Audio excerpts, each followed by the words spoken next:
Science et la conscience. Science et la conscience est une émission de la spiritualité, de la géomancie. Science et la conscience sur Africa Soleil Média.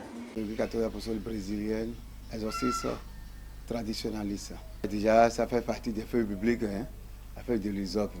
Puis moi, avec l'hysope, je ne sais plus. Là, moi, je ne sais plus que neige.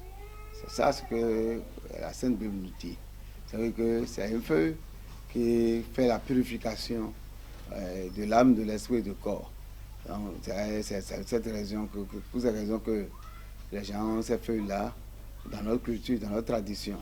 Il y a plusieurs types d'hysope, mais le plus connu chez nous, c'est l'hysope traditionnel dessirement. Ouais. Ça s'utilise des feuilles aux racines également. Ouais. Pour faire une purification dans le corps, dans l'âme, dans l'esprit. Et il faut chercher les feuilles, triturer et faire son bain. Ouais, faire son bain. Si c'est un homme, vous voyez, si vous avez à observer même les feuilles, il y a les tiges à 5 feuilles, à 3, à 4, à 7, à 9, généralement. Donc, ça a des feuilles diversifiées. On conseille, si c'est une femme qui veut faire une purification, un bain, qu'elle cherche les feuilles de 7 pour pouvoir faire le bain. Ben, ça, c'est des arbres, là, c'est un arbre qui a toutes les espèces de feuilles.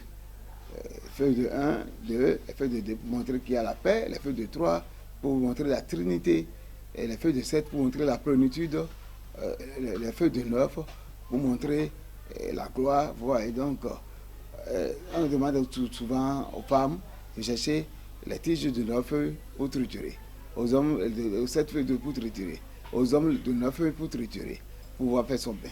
Mais c'est vraiment une plante qui regorge beaucoup de vertus. Vous allez constater son nom, généralement, les gens appellent Rouma. Ça veut dire simplement que la feuille qui donne du sang. La feuille qui donne du sang. Donc, ça traite l'anémie correctement. C'est ce que ça signifie. Si on veut traiter l'anémie, quelle que soit la forme, l'anémie due au fer, l'anémie due à l'acide folique, on cherche l'écorce, on prépare pour pouvoir réduire ces problèmes-là. Vous voyez. Ensuite, pour pouvoir enlever le paludisme, on triture, que ce soit l'écorce et la feuille, et on fait son bain. Et on boit également. On triture à sec et on boit. On donne un peu d'eau et on boit. Pour pouvoir faire une grande purification, éliminer les toxines dans le corps. Ouais. Mais là, ceux qui ont les maux de tête atroces, ce que les gens appellent la bouta par exemple, il leur suffit de chercher la racine de l'arbre là, de ce gaiement, la racine de l'hysope en question, et piler pour nettoyer sa tête, mélanger avec du savon noir pour nettoyer la tête. Les maux de tête atroces, tout ça là, disparaissent. Vous voyez. Donc, c'est un plan à vertu terrible. L'écorce même de l'arbre, c'est à faire le retour de sort et le contre-sort. C'est un moment où on est mélangé à pas mal de difficultés, on ne comprend pas la direction de sa vie, désorienté, et sujet à des attaques, à des cauchemars, des rêves éprouvants qu'on n'arrive pas à comprendre. Il suffit seulement de chercher l'écorce de deux côtés de l'arbre et de préparer et de commencer par faire son bain. Vous allez constater que vont cesser les cauchemars, les rêves éprouvants, les troubles autour de vous. Ouais. Maintenant, pour faire des contre-sorts, les retours de sorts, on cherche et feuilles, et écorce, et racines, et on prépare, on fait la décoction, et on se douche avec, et on boit. Ça vous prédispose, ça retourne, ça neutralise tout ce qu'il y a comme maléfice au sein de vous. Et ensuite, ça renvoie les mauvais sorts. Ouais. Il y a aussi la fleur qui est très intense, et que nous ne connaissons pas. Et c'est ça que les gens appellent abeubement. Les fleurs là, les gens appellent abeubé. Ça a un goût sucré. C'est le nectar que les abeilles et les insectes goûtent habituellement. Ouais. Mais pour faire un vœu, pour que le vœu soit réalisé, ou si on est dans un désir ardent, et pour que le vœu soit réalisé, il suffit de chercher ces fleurs-là de l'hysope et de faire son vœu. Et simplement, on constate que le vœu se réalise. Le problème qui se pose, ce n'est pas un problème de sorcier. Les feuilles ont toujours leur vertu. Les feuilles ont toujours leur vertu. Mais le problème qui se pose à ces feuilles, c'est quoi? Et ça dépend de là où on a planté et de là où on a cherché. C'est les feuilles qui sont les feuilles du couvent habituellement.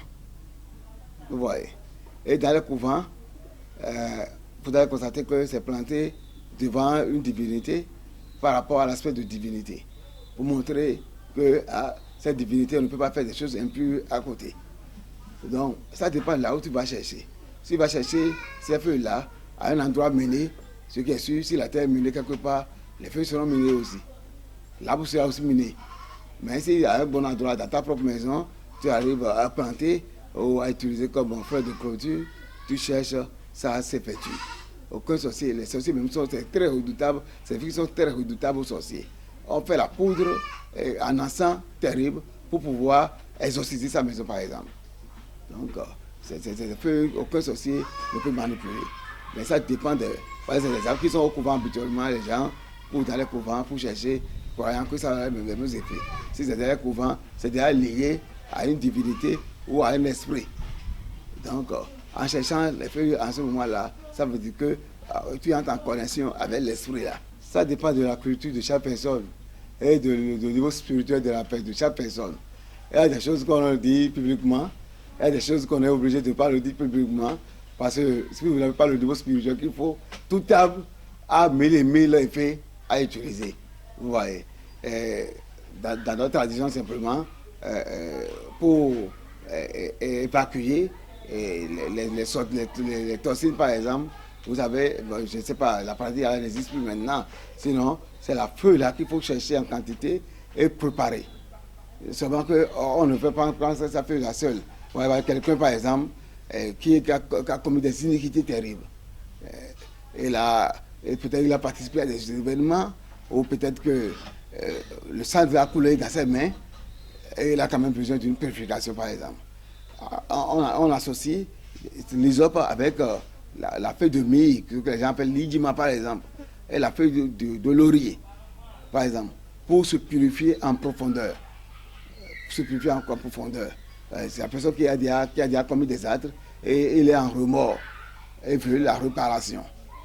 La réparation, il veut vraiment alourdir sa peine. On associe l'hysope, myrrhe, qui est ce qu'on appelle l'idjima, et feuille de laurier. Et les trois là utilisés, ça allège la peine, ça adoucit la peine, ça prédispose la personne à la repentance. Donc ça dépend de quel niveau spirituel on veut, mais l'utilisation courant, vous allez constater même dans nos couvents, hein, c'est les feuilles que les gens utilisent pour pouvoir, des feuilles qui sont ritualisées, pour pouvoir évoquer un esprit. Ce que je leur ai dit, Dieu nous a créés dans le jardin, et le jardin est là pour nous servir. Il suffit seulement d'être chercheur et de chercher à comprendre pourquoi il y a tel arbre à côté de moi, pourquoi il y a tel autre qui sont là, quelles sont les vertus que ces arbres. Les arbres sont les herbes, les arbres, les plants ont des mille et une vertus. Ça dépend de quelle utilisation qu'on veut en faire et l'inspiration qu'on veut en avoir. Parce que si tu es vraiment disposé, si tu as le cœur pur, tu vas constater que les trucs seront révélés à toi. Ça, c'est sûr. Science et la conscience. Science et la conscience est une émission de la spiritualité, de la géomancie, Science et la conscience sur Africa Soleil Média.